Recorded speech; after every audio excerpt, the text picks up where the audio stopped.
அனைவருக்கும் வணக்கம். சற்று முன் கிடைத்த முக்கிய அறிவிப்பின்படி 2 கேஸ் சிலிண்டர் வைத்திருக்கும் வாடிக்கையாளர்கள் அனைவரும் கவனத்தில் கொள்ளக்கூடிய மிக முக்கியமான அறிவிப்பை தமிழக அரசு வெளியிட்டுள்ளது.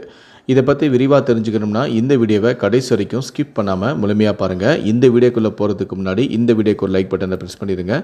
நீங்கள் இது வரைக்கும் என்னோட சேனலை சப்ஸ்கிரைப் பண்ணாமல் இருந்தீங்கன்னா மறக்காமல் சப்ஸ்கிரைப் பண்ணிக்கோங்க. கூடவே அந்த பெல் சிம்லையும் மறக்காமல் கிளிக் பண்ணிக்கோங்க. சரி, வாங்க நம்ம இப்போ வீடியோக்குள்ளே போகலாம். தமிழகத்தில் மகளிருக்கு மாதம் 1000 ரூபாய் வழங்கும் உரிமை தொகை திட்டம்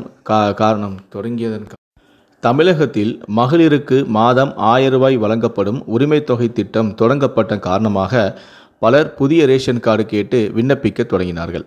இதன் காரணமாக புதிய ரேஷன் கார்டுகள் வழங்கப்படாமலும் இருந்தது. எனினும் கடந்த சில மாதங்களுக்கு முன்பே புதிய ரேஷன் கார்டு கேட்டு விண்ணப்பித்தவர்களின் வீடுகளுக்கே நேரடியாகவே சென்று அதிகாரிகள் ஆய்வுகளை மேற்கொண்டனர். அதில் ஒரே வீட்டில் வசிப்பவர் தாய் தந்தை பெயரில் ஒரு கார்டும் மகன் மருமகள் பெயரில் இன்னொரு கார்டு கேட்டு விண்ணப்பித்து இருக்கிறார்கள். எனவே விண்ணப்பிக்கும் எல்லோருக்குமே கார்டுகளை தந்துவிடாமல் தங்களுக்கு வந்து சேரும் விண்ணப்பங்களில் தகுதியான கார்டுகளை ஆவணங்களை சரியாக உள்ளதா என்பதை எல்லாம் அதிகாரிகள் முதலில் ஆய்வு செய்தார்கள்.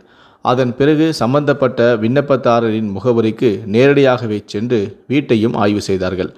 அந்த வீட்டில் கிச்சன் 1 உள்ளதா அல்லது 2 உள்ளதா, அடுப்பு 1 அடுப்பா 2 அடுப்பா, யார் பெயரில் உள்ளது, 1 கேஸ் சிலிண்டரா 2 கேஸ் சிலிண்டரா, அது யார் பெயரில் உள்ளது என்பதையெல்லாம் நேரில் சென்று ஆய்வும் செய்தனர். தற்போது ஆய்வு பணிகளும் முடிந்துள்ள நிலையில் புதிய ரேஷன் அட்டைகளும் வழங்கப்பட்டும் உள்ளன. இந்த நிலையில்தான் தமிழக அரசு கூட்டுறவுத்துறைக்கு புதிய உத்தரவு ஒன்றினை பிறப்பித்திருக்கிறது.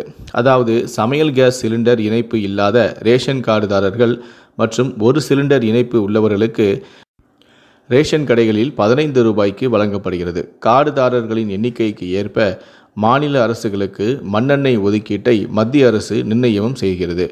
அதற்கு ஏற்ப கார்டுகளுக்கு 1 முதல் 2 லிட்டர் வழங்கப்பட்டது. ஆனால் இந்த வருடம் ஏப்ரல் முதல் மண்ணெண்ணெய் அளவு குறைக்கப்பட்டதால் ஒருவருக்கு 1 லிட்டர் கூட தர முடியவில்லை. தமிழக மண்ணெண்ணெய் குறைப்புக்கு ரேஷன் கார்டுதாரர்களின் எண்ணிக்கையை விட வீட்டு கேஸ் சிலிண்டர் வாடிக்கையாளர்களின் எண்ணிக்கை அதிகமே காரணம் என்று மத்திய அரசின் தரப்பிலும் தெரிவிக்கப்பட்டுள்ளது. அதனால் தமிழகத்தில் மண்ணெண்ணெய் வாங்கக்கூடிய கார்டுதாரர்களின் வீடுகளில் உண்மையிலேயே கேஸ் இணைப்பு இல்லையா என்பதை ஆய்வு செய்யுமாறு உணவு வழங்கல் துறை அதிகாரிகளுக்கு தமிழக அரசு உத்தரவை பிறப்பித்துள்ளது.